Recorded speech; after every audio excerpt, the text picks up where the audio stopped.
පොඩි ප්‍රශ්නයක් තියෙනවා. මුලින්ම ආවේ කිකිලිද? එහෙම නැත්නම් බිත්තරේද? සමහරුන්ට හිතෙන්න පුළුවන් මුලින්ම ආවේ කිකිලි කියලා. තවත් සමහරුන්ට හිතෙන්න පුළුවන් නෑ නෑ මුලින්ම ආවේ බිත්තරේ කියලා. අපි ඕක ගැන තර්ක කරන්න ගියොත් දින සති මාස ගාණක් කිසිම එකඟතාවයකට එන්නේ නැතුව අපිට තර්ක කර කරම ඉන්න පුළුවන්. ඔය වගේම තව පොඩි ප්‍රශ්නයක් අහන්නද? මුලින්ම කරන්න ඕනේ බදු ගෙවන එකද? එහෙම නැත්නම් රටේ යටිතල පහසුකම් හැදෙන එකද? කෙනෙක්ට හිතෙන්න පුළුවන් අපි බදු ගෙව්වට වැඩක් නැහැනේ.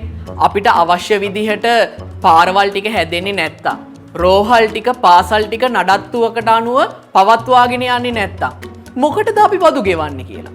තව කෙනෙක්ට හිතෙන්න පුළුවන් ගුණාත්මක පොදු සේවාවක් ලබා ගන්න නම් රජයකට සල්ලි ඕනේ. ඉතින් බදු ගෙවන්නේ නැතුව රජයකට කොහෙන්ද සල්ලි කියලා. මේ උත්තර දෙකම හරි. පොඩ්ඩකින් මොකක්ද ඒ කිව්වේ? මේක පොඩි සයිකල් එකක්. හිතන්න රටේ ශක්තිමත් බදු ක්‍රමයක් නැහැ කියලා.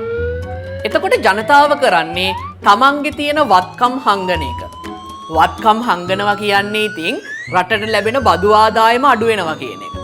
බදු ආදායම අඩු වෙද්දී පොදු සේවාවන් වල ගුණාත්මක භාවයත් අඩු වෙනවා. ජනතාව නිකන්ම මේ රට ගැන ඩිසපොයින්ට් වෙනවා.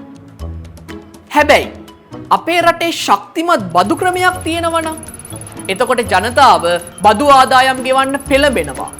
අපේ රටේ පොදු සේවාව තවත් ගුණාත්මක වෙනවා. හැමෝම රටේ සතුටින් ජීවත් වෙනවා.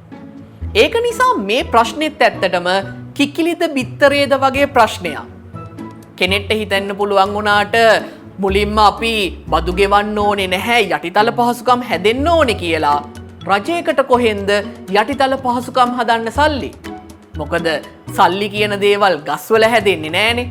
ඉතින් ඒක නිසා අනිවාර්යෙන්ම අපි බදු ගෙවමු.